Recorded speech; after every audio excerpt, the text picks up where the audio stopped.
নমস্কার, বাংলার মুখ চ্যানেলে আপনাকে স্বাগত জানাই।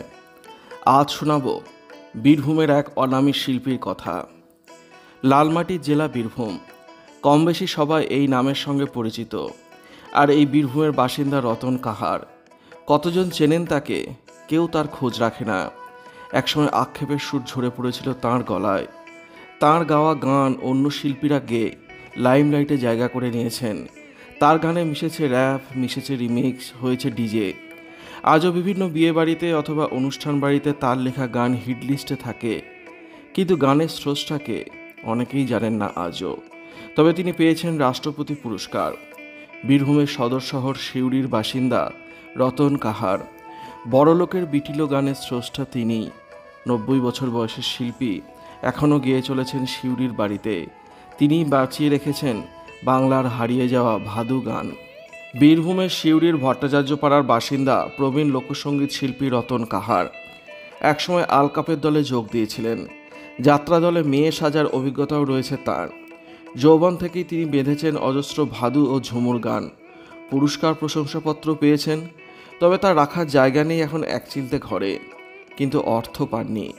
অভাব নিত্যদিনের সঙ্গী তাঁর। কাঁপা কাঁপা কণ্ঠে এমনটাই জানালেন তিনি।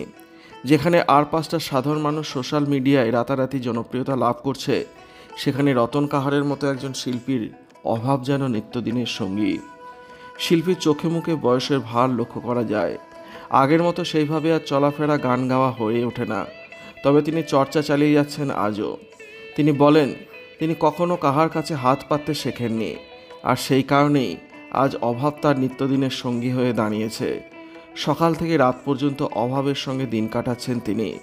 লোকলজ্জার ভয়ে ক্যামেরার সামনে কিছু না জানালেও তিনি একান্তভাবে জানান, তার মাস গেলে ওষুধে খরচ হয় 3 থেকে 4 হাজার টাকা। মাসের শেষে সেই টাকা কোথা থেকে আসবে এই নিয়ে চিন্তায় থাকতে হয়। তার উপর ঘর খরচ, কোনো আয় নেই সেইভাবে। গান লেখা বা গাওয়া ছাড়া আর কিছুই শেখেননি।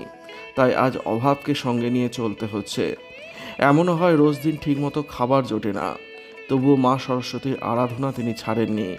জীবনের শেষ দিন পর্যন্ত সেই সাধনা তিনি চালিয়ে যাবেন। ভিডিওটি আপনার কেমন লাগলো কমেন্টের মাধ্যমে লিখে জানাবেন। আর অবশ্যই চ্যানেলটি সাবস্ক্রাইব করবেন। ধন্যবাদ।